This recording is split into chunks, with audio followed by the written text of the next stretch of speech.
Guys अब देखा कैसे हम साइंस के मदद से चाय बना दिया, वो भी कोई आग नहीं जला के। गाइस अब बड़ा सा इंडक्शन ओवन तो देखे होंगे जहाँ पे घर का सारा खाना बन सकता है, लेकिन अगर उसी इंडक्शन ओवन को आप घर पे ही बनाएंगे तो कैसा लगेगा। तो आज इस वीडियो में हमने इस तरीके से एक छोटा सा इंडक्शन ओवन आपको बना के दिखाएंगे। अगर आप भी इसको बनाना चाहते हैं तो वीडियो को लास्ट तक जरूर देखिएगा। तो चलिए गाइस वीडियो को शुरू करते हैं।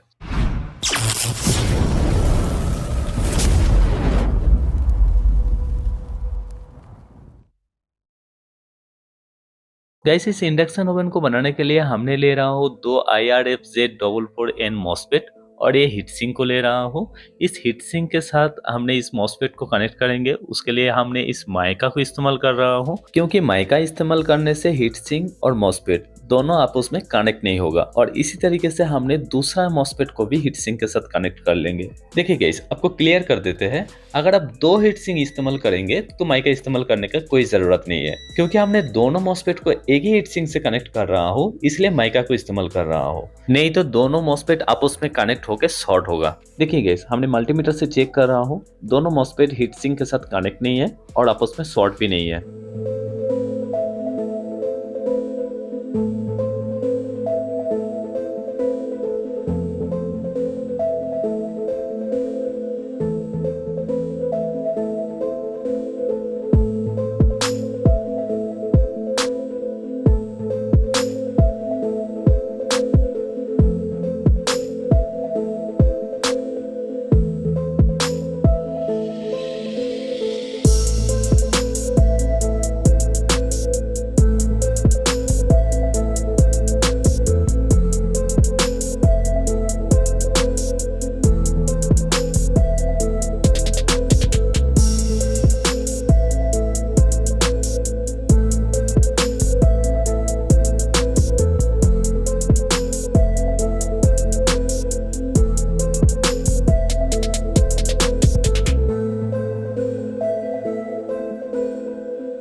गाइस आप किसी भी पुराना खराब सर्किट बोर्ड से इस तरह का इंडक्टर कॉइल को खोल लीजिएगा। मैंने पुराना SMP सर्किट बोर्ड से इस इंडक्टर कॉइल को खोल रहा हूँ। देखिए इसमें दो वायर लपेटा हुआ है, तो इसको हम खोल लेंगे और इस दोनों वायर को सिंगल वायर बना के इसके साथ अच्छे तरीके से लपेट देंगे।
सो फ्रेंड्स, ये वीडियो आप लोगों को कैसा लगा प्लीज कमेंट करके बताइए।